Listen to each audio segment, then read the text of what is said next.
জীবনে যদি আপনি বন্ধু লাভ করতে চান তাহলে আপনাকে অনেকগুলো কাজ করতে হবে। প্রথমে একজন যোগ্য পাত্র সন্ধান করতে হবে, তারপর তার সাথে সময় কাটাতে হবে, সুখ দুঃখে তার সাথে থাকতে হবে, তবে গিয়ে সে বন্ধু হবে। কিন্তু যদি আপনি শত্রু খুঁজতে চান তাহলে কোথাও যাওয়ার দরকার নেই, কারণ আপনার সব থেকে বড় শত্রু আর কোথাও নেই, আপনারই মনের মধ্যে, আপনার চেতনায় রয়েছে। ক্রোধ, মোহ, লোভ, কাম, মদ, মাৎসর্য। এ এমন 6 সব থেকে বড় শত্রু যা আপনার আগামী 7 জন্ম নষ্ট করে দিতে পারে যদি আপনি এদের না সামলাতে পারেন। এবার এদের সাথে যদি যুদ্ধ করতে হয় তাহলে একটা মহাভারতের মতো দেখুন, যেখানে অর্জুনও আপনি আর কৃষ্ণও সেই আপনি। কারণ এই যুদ্ধ আর অন্য কারোর সাথে নয়, বরং নিজের সাথে।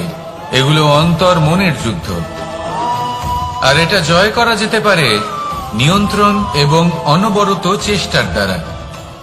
তাই এটাই করুন, এই 6 শত্রুকে পরাজিত করুন এবং আমার সাথে ভালোবেসে বলুন, রাধা রাধা।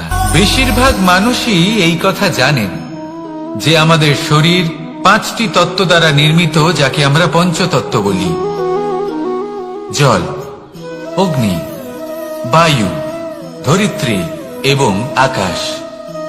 এবার এই কথা আমরা সকলে জানি, কিন্তু এগুলোর সাথে কিছু গুণ জড়িয়ে রয়েছে যেগুলো আমরা দেখতে পাই না।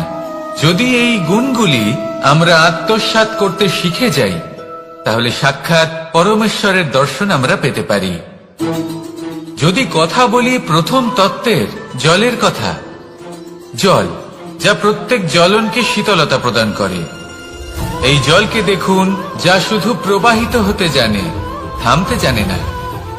জল পাথরের সাথে সংঘর্ষ করতে জানে, যার পথে অনেক বাধা আসে, কিন্তু সে প্রবাহিত হতে থাকে। নিরাকার হলো এই জল, যে কোনো পাত্রেই রাখুন না কেন তার আকার ধারণ করে নেবে। এটাই হলো এর বিশেষত্ব এবং এটাই হলো আমাদের শিক্ষা।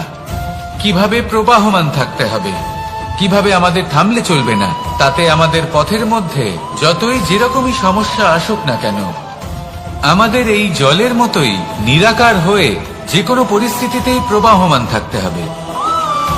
এই শিক্ষাই জলের থেকে লাভ করুন আর আমার সাথে ভালোবেসে বলুন, রাধা রাধা। আলস্য আপনার আরো একটা অত্যন্ত বড় শত্রু, যা আপনার মনের মধ্যে বসবাস করে আর ধীরে ধীরে আপনার কার্য শরীরের একটা অংশ হয়ে ওঠে। সব কাজে দেরি করিয়ে দেয়, সবকিছু নষ্ট করে দিতে পারে এই আলস্য। এই কাজ আজকে হলো না, কোনো ব্যাপার নয়, কালকে করে নেব। প্রকৃতি আমাদের এটা শেখায় না। ভেবে দেখুন, যদি সূর্য এটা ভাবে যে কাল উদিত হব না, কিছুদিন পরে উদয় হব, তাহলে কি হবে? সমগ্র পৃথিবীর বিনাশ হয়ে যাবে, ঠিক কিনা? দেখুন, এই আলস্য নিয়ে খুব সুন্দর একটা কথা আছে, আলস্যস্য কুতো বিদ্যা। অর্থাৎ যিনি অলস হয়ে বসে থাকেন তিনি বিদ্যা লাভ করেন না, জ্ঞান লাভ করেন না, আর জ্ঞান না থাকলে তিনি ধন অর্জন করতে পারেন না। তার জীবনে সুখ স্বাচ্ছন্দ্যের অভাব থাকে, বন্ধুর অভাব থাকে। যেখানে সুখ স্বাচ্ছন্দ্য নেই, মিত্র নেই, আপনজন নেই, জ্ঞান নেই, সেখানে আনন্দ কিভাবে বাস করতে পারে? সেই জন্য কথায় আছে, যিনি কর্ম করেন তিনি এই সংসারে যে কোনো সুখ স্বাচ্ছন্দ্য ভোগ করতে পারেন। তাই কর্ম করুন, সময়কে সম্মান করুন, আর এই আলস্যের উপর বিজয় লাভ করুন। আর আমার সাথে ভালোবেসে বলুন, রাধা রাধা। পঞ্চতত্ত্বের মধ্যে দ্বিতীয় তত্ত্ব হল ধরণী, ভূমি, যাকে আমরা ধরণী মাতা বলি।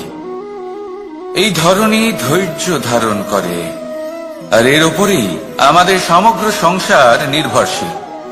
কারণ এই ভূমি সহ্য ক্ষমতা রাখে, এর সহ্য ক্ষমতা হল অপরিসীম। সন্তান যতই আঘাত প্রদান করুক না কেন প্রেম পূর্বক সহ্য করে আর তার বদলে অমূল্য রত্ন প্রদান করে। সন্তান যদি হাল চালায় তাহলে তার বদলে তাকে অন্ন প্রদান করে। এটাই হলো ধরনী। এবার এর থেকে আমরা কি শিক্ষা পেতে পারি? এটাই যে কারোর জন্য কিছু করা বা কাউকে কিছু দেওয়া মনে কোনো কামনা ছাড়াই। আর এই কথাটা বুঝে যান, যদি কারোর জন্য কামনা না রেখে বা কোনো পাওয়ার আশা না রেখে কারোর জন্য কিছু করেন বা কারোকে কিছু দেন, যদি এটা আপনি শিখতে পারেন তবে আপনি ভালোবাসতে শিখে গেছেন। আর সেই জন্যই এই ধরিত্রীকে মাতা বলা হয়। কারণ মাতা শুধু উনি নন যিনি গর্ভে সন্তানকে ধারণ করেন, মাতা তো উনিও যিনি জীবন বাঁচতে শেখান, যিনি জীবন বাঁচার উদাহরণ প্রদান করেন। তাহলে ধরনীর থেকে এই নিঃস্বার্থ ভাব শিখুন, নিঃস্বার্থ ভালোবাসা শিখুন, আর এই ভালোবাসার সাথেই বলুন রাধা রাধা। বায়ু পঞ্চতত্ত্বের মধ্যে তৃতীয় তত্ত্ব। কেউ একে সমীর বলে, আবার কেউ একে পবন বলে। প্রথম কথা হলো এটাই যে এই বায়ু আমাদের জীবন দান করে প্রতিদিন, প্রত্যেক মুহূর্তে। এই বায়ুর কারণেই আমরা নিঃশ্বাস নিতে পারি, জীবিত থাকতে পারি। এই বায়ুই হলো সেই যা সকল মেঘেদের একত্রিত করে একটি স্থানে আর বর্ষা ঘটায়। আর এই বর্ষার কারণেই এই ধরিত্রীতে অন্ন উৎপন্ন হয়। এই বায়ুকে দেখুন, কখনো এতটা সৌম্য যে আপনার কোনোই তফাৎ বোধ হয় না, আর কখনো কখনো এমন রূপ ধারণ করে ফেলে যে অনেক বড় বড় পর্বতের আকার পর্যন্ত বদলে ফেলে। এটাই হলো বায়ুর বিশেষত্ব। বায়ু শেখায় যে সময়ের সাথে সাথে বইতে থাকো, সকলকে জীবন দান করো, সকলকে সাহায্য করো, কিন্তু যখন বিপদ সামনে আসবে তখন দৃঢ় হয়ে সম্মুখীন হও। বাধা অনুযায়ী নিজেকে গড়ে নিতে হবে। আর কখন কতটা কঠোর হতে হবে আর কখন কতটা সৌম্য হতে হবে, এটা বায়ুকে দেখে শিখুন।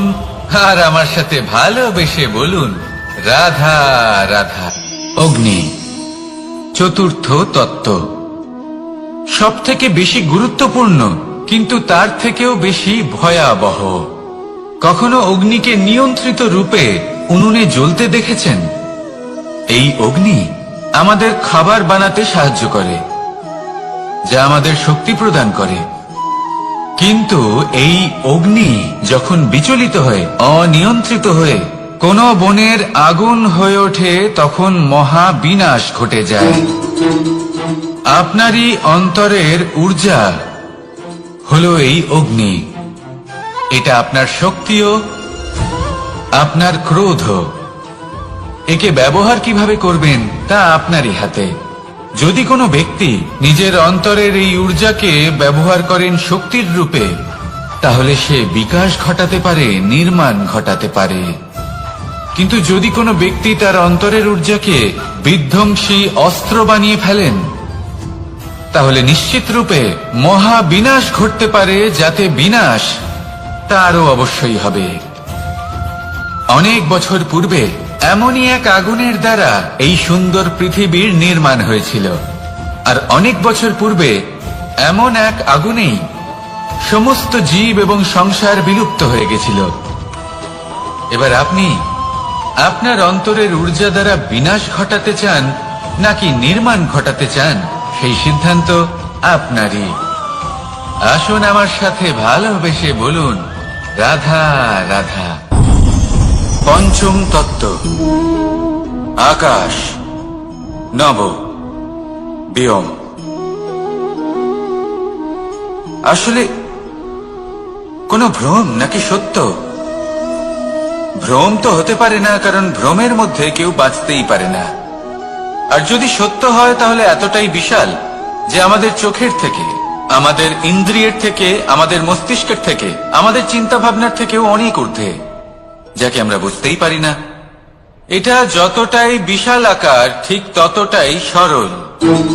এই আকাশ যতই অন্ধকারাচ্ছন্ন ততটাই আলোর প্রকাশ প্রদান করে থাকে। দেখতে গেলে এ হলো জীবনের সঞ্চালক, কিন্তু যদি ক্রুদ্ধ হয়ে যায় তাহলে প্রাণ কেড়ে নিতেও দ্বিধা বোধ করে না।